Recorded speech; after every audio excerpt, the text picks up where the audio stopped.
I'd like to call the Apache Junction Water District meeting to order. Roll call, please. Chairman Wilson, Here. Vice Chair Rizzi, Present. Board Member Biggs, Here. Board Member Evans, Here. Board Member Gremmel, Here. Board Member Nesser, Present. and Board Member Schroeder. Here. You have a quorum, Your Honor. Wow. Consideration for amendment to the Water Development Agreement between the Water Utilities Community Facilities District and the Superstition Vista Subdivision. Mike. Gotta Good evening, approve the Chairman Wilson. I think we have minutes we need to approve before we move on to this. We do. Let's see. Yep. Oh, okay. You're one ahead. All right, consideration and approval for a meeting minutes of August 17th, 2021. Do we have a motion for approval of the minutes? Mr. Chair, Yes. I move that the minutes of the meeting of August 17th, 2021 be approved. Second. Moved and seconded. Roll call? Yes. Board Member Nesser, Yes. Board Member Schroeder, Yes. Board Member Gremmel, Yes. Vice Chair Rizzi, Yes. Board Member Biggs, Yes. Chairman Wilson, Yes. unanimous. Okay, so I was in such a big hurry to start and get going with this. I was like, so excited. Excited about Anyway. our development agreement. Yeah. We discussed this our last board meeting. We have a project called Superstition Vistas that is south of Baseline, just east of the existing landfill. We had an agreement with Dan Kaufman, and then it switched to Hillstone Development, and now it eventually made it to Century Communities. So we had to amend the agreement because of start times. This was supposed to start last December. It didn't happen, and then it sold a couple times, so we're updating that. It's a 257-lot subdivision, again, just south of Baseline on Cortez Road, just east of the landfill. So what we're requesting on our amendment is just to extend that time frame when the developer can start the project, and then he has 12 months to finish the project once he starts construction out there. The developer's ready to start construction. They've actually have some pipe out there if anybody's been down by Baseline, and they're ready to get started on this project. So it should happen very quickly once we get this approved and keep moving forward with this project. So we're looking for the board to approve this amendment to the agreement so that we can move the project along. And it's the existing agreement that we already approved in the past, it's just amending the start times to it. You guys have any questions on this project? Anyone have any questions? I do. Yes. So if memory serves, this property's been sold a few different times, so this is the last time. I mean, we're moving forward on this project now, right? From the Correct. sound of it. So they paid their water resource acquisition fees, which was roughly about $250,000. About a month ago, you guys approved the final plat finally, which is part of that. And now we're ready to take off on it. Like I said, they have pipe out there. They actually have a contractor ready to go. They're starting to build up the road to get to this site, and they should start actually dirt work here probably in the next month, I would say. It's already graded. So if you go down there now, you'll see it. Anyone else have any questions on this? Okay, do I have a motion for the approval of the amendment? Your Honor, I Yes. move that the First Amendment of the Water Development Agreement between the Water Utilities Communities Facilities District, City of Apache Junction, Arizona, and Superstition Vista Subdivision be approved. Second. Moved and seconded. Roll call? Board Member Biggs, Yes. Board Member Evans, Yes. Vice Chair Rizzi, Yes. Board Member Nesser, Yes. Board Member Gremmel, Yes. Board Member Schroeder, Yes. Chairman Wilson, Yes. motion passes, Your Honor. Great. Moving on, finally. Okay, discussion, well, first question, can we combine these next ones? Or is they all be done separate? Well, Mr. Mayor, I'm sorry, Mr. Chair, Chair? you can, I mean, they're not going to be, They're all there's no for vote, discussion. there's no vote tonight, so yeah, you could read them all if you'd like. Is it okay to do them all together? Absolutely. Okay. Well, let's do discussion and presentation of non-potable agreement, potable agreement between Look it up in the Water dictionary. District, Community Facility District, and the Superstition Mountain Community Facility District Number 1. Discussion and presentation of water agreement between the Water Utilities Community Facilities District and DR Horton. And discussion and presentation of intergovernment agreements between the Water Utilities Community Facilities District, Community Facility District Number 1, and the Community Facility District Number 2. Mike? All right. So our NP water, we're going to call it, I'm not going to say either one because you guys are get me either way. So our NP water that we're talking about here is part of the state land development, and all three of these subjects that Chairman Wilson was mentioning is all part of this.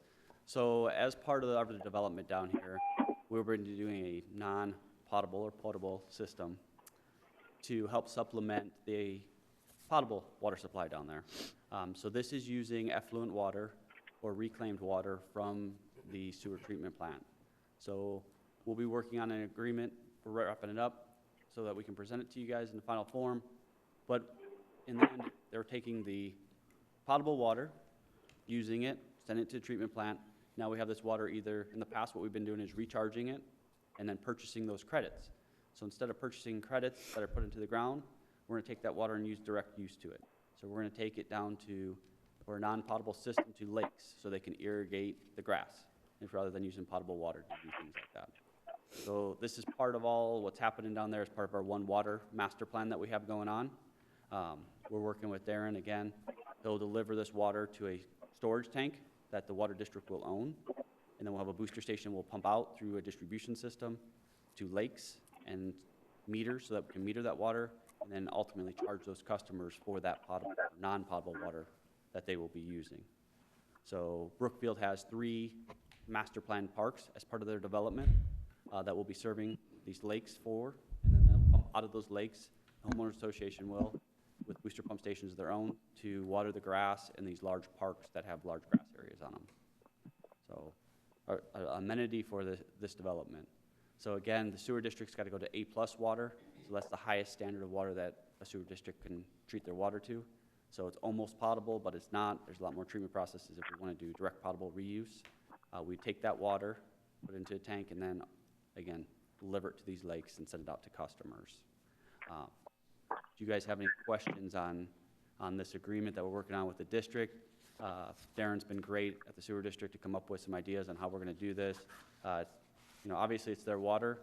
They're selling us at a certain rate as part of their service agreement that they have with the developer, and then we could turn around and sell it at a rate so that we can recoup the cost that we have for maintaining the distribution system, maintaining the tanks, hiring maintenance workers to take care of that, office staff to maintain some of that. So that's all part of our rates that we will be charging, and it'll be approved each year as part of the potable rates and non-potable rates that we have at the water district. No question? Well, I'm going to make a quick comment on it. Those of you that may not know, I was stationed at the Air Force Academy in Colorado Springs, and they used the non-potable water for all their watering of grass, and they called them ponds, not lakes. Right. But they used them, and even in the golf course, to maintain the entire golf course was all from the water that was part of the district. Oh, there she is. And it is really and truthfully, it's, is there anyone that's worried about, getting sick from them and things like that? It doesn't happen. The livestock, if you've ever been on the Air Force Academy, you'll see, I'm going to say tons of, but a lot of deer that are roaming on the grass and enjoying it, and they're quite heavy. So, and of course, unfortunately for the hunters, you can't hunt on the Air Force Academy, so they're a little, I'm going to say, envious. But it is something that is great, and I know that's a great opportunity to use and stretch our potable water that we need for everyone. Mike, I do have a question kind of based off of what Chip said. So are the ponds and the grass areas and stuff, I know that's being covered by the non-potable water, but Is that 100% non-potable water, or is there gonna end up needing to be, other sources mixed into that? So we're trying to make it 100% water. Okay. If the non-potable system, if we don't have enough at the beginning maybe, or as we get further into it, we had to work it through with the developer, saying, okay, we're not going to allow you to use all of our non-potable water because eventually we're going to have direct potable reuse, or we need you to recharge it in the ground so we can pump it back out at a future date. So we came up with a percentage for the developer and said, okay, this is how much you're going to be allotted for your parks and different amenities. If that's not available, we're going to have wells that are there on site that we can recover effluent credits also still. That can supplement those if we need to in the meantime. We also have our CAP water that we can use as raw CAP water that we could also pump into that area to produce that water we need to. Prefer not to. We'd like to reuse this non-potable or reclaimed water from the sewer plant would be our best benefit that we're looking at right now. Okay. But it's all, again, part of the one water, trying to keep it here. How do we manage it to put it in the ground to save it to pump it later? How do we water grass so they don't use potable water? How do we get around all those things? And this is kind of coming all together as our non-potable system. Awesome. Thank you. Okay. All right. So the next one, we have a water service agreement. So this is similar to the city's development agreement that they'll be having with DR Horton and Brookfield. So what we've done is they put together a 1,000-page document for us. They have to show that they can serve the auction property, the 11,000 initial units, and then also the retained property. So the auction property requires basically a new storage and booster pump site. So as you can see here, to kind of put this in perspective, they need 13.5 million gallons a day of water production. Currently, the water district has roughly about 4 million gallons a day that we can produce. So almost 4 times amount. We have 4 million gallons in storage. They need 6.4 million gallons of storage for this development, just the auction property, not the retained, just the auction. And then 22 million gallons a day of booster pump capacity. So we have these storage tanks. We have them there. It's a wide spot in the pipe so that when we hit peak hour demands, we're allowed to pump it out and drops down those tanks. And then overnight, we slowly fill those tanks back up, and we don't have to have all that capacity as production because we have that storage. What's the peak hour, just out of curiosity? So we usually have 2 during the day. So usually between like 5 and 8 in the morning. And then again, when everybody gets home from work, about 4 to 7 at night, those peak hours or peak flows are really high for us. About what you'd figure. So, but again, this is just the auction property. It gets a lot bigger as we get further into the project. This will be all funded by the developer and then through the CFD, which we'll talk about here in a little bit. But again, this is not going to be funded by the district. This will all be funded by the developer for their development. And they're only providing those facilities needed for their development. Okay. So very large scale compared to where we're at. Our largest main currently in our system is 16-inch. They need a 30-inch transmission line coming from our treatment plant to this facility that they're going to be building. So they'll also be expanding our existing plant. So currently we have 2 million gallons a day at our plant. We allotted an additional 6 million gallons a day for them to use for theirs, but they also need 7.5 million gallons more. So it'll be additional wells, or depends upon where we're at, we may allow them to use that last 2 MGD that we have in our surface water plant. So probably in the next 5 years, we may be maxed out at our existing surface water plant. So pretty exciting times. We'll be planning and designing that over the next couple of years here and moving forward with a lot of these things. But again, the developer will be funding all those projects for us. I have a quick question for Brian. I used to know the answer to this, but what is our current housing number? Like, if we're going to get 10,000 more, how many do we currently have? We have approximately 11,000 households, Okay. and that does not include the parks. If that makes sense. No, Yeah. yeah. Just I was just yeah. looking for a comparison for, it's in essence going to double the size of the city and our usage. Correct. So- And but it's actually for the water district, percentage-wise, way more because of Arizona Water. But in terms of 11,000, 10,000-ish, yep, Yeah. perfect, yep. Currently today, we have roughly about 4,500 service connections. And this is 11,000 service connections we're talking about. Okay. So Just a little more. for Mike's world, it's like 3 times more. Yeah, For maybe our city world, it's just twice. It's still a lot. because we have to worry about the whole thing. Yeah. Yes. Yes, we're a piece of it, but this is doubling us, quadrupling us Right. here. Right. Big development here. Like I said, currently, our paper water, we've done a great job of getting those supplies. Our, GRIC lease that we provided, 1,000 acre feet. We just wrapped up our 817 acre feet of non-Indian agriculture water, so that's available. So this first phase is auction phase. We have enough paper water to service this project. We don't need any more, but we're still always after that next bucket of water of how we're gonna get to it, how we'll finance it. Brian and I have been working on some great projects that you guys will hear about. You guys heard a little bit about some other ones, but as we move forward with them and get a little deeper into them, they'll be coming more and more out into the news for you guys. So super excited about those. Yes? Yes. That I never noticed it before, and it just popped into my head. Number 4, why is the agreement with just D.R. Horton and not with Brookfield also? Well, that's next. Because D.R. Horton actually purchased the property. Yeah, So they're the owner. Okay, all They're gonna assign it to Brookfield as we get through all these agreements. just curious, all right. Any other questions on the Any water other- service agreement? Okay. Okay. And our last agreement we're gonna be discussing is an intergovernmental agreement between the water district, the sewer district, and the new 2 community facilities districts. So the financing mechanism. What this agreement is, in the end, is basically the developer's gonna be funding the project, and then he's gonna go after bonds, as you guys were explaining last night, to recoup his costs on the project. So this is an agreement saying the community facilities district is not gonna own or maintain any of these facilities. They're gonna be given to the water district or sewer district or the city to maintain as part of the infrastructure for the city altogether. So it's really just kind of tying up that whole loop that we have of all these entities coming together to make this project happen. So really what this agreement's for is just make sure that, okay, here's how we're gonna deed it over to you, here's who's gonna maintain it, who's gonna take care of it in the future, and who's the district that is gonna maintain everything that's gonna be out there, or the districts as we all work together with that.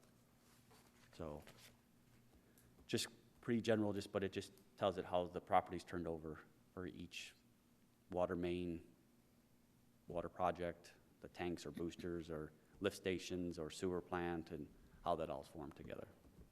So, if you guys have any questions on that? I know it's pretty generic, but there's really not much to it other than explaining on how those things are given to each district and who's gonna maintain all that. Mr. Chair, Yes, may I inquire? sure. Okay. Can you describe what is eligible public infrastructure? So eligible public infrastructure is anything that can help service this project for large infrastructure projects. So it's not the 6-inch and 8-inch water lines that are inside a subdivision. It's the larger mains that help serve the entire area. So like I said earlier, 30-inch water line or a 16 or 24-inch lines, large diameter lines that go in section line roads like Ironwood, Baseline, different things like that. A booster pump station or a storage tank that we can help service this area in the future. If another tank site comes up, that we can back that system up to help maintain a great redundant system that we have currently. So this takes care of pipelines. It also takes care of all the sewer lines, large diameter sewer lines, lift stations to move the sewer waste from one location to the next. We'll also be financing roads through this financing mechanism. So any large infrastructure you can think of that a developer has to pay for to get a project off the ground, other than interior to their subdivision, is really what all this infrastructure we're talking about is. Okay. All right, thank you. District Manager's Report. Brian? Thank you, Your Honor. I just wanted, I don't know, Mayor, if you'll be bringing this up in the next meeting, but we met with folks from Representative Biggs' office, and we brought up this idea that we're working with for water resources and water resource allocation to the city of Apache Junction.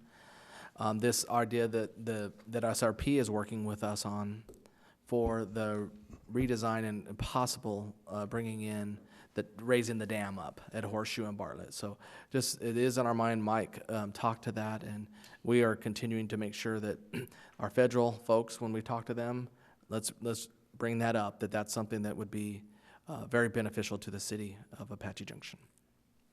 And that's my report, Your Honor. Thank you. District Director's Report, Brian, or Mike, excuse me? No other report. Okay. District Treasurer's Report, Leslie? Okay. Well, since there's nothing, I'm gonna adjourn the meeting tonight. Thank you. That's quick.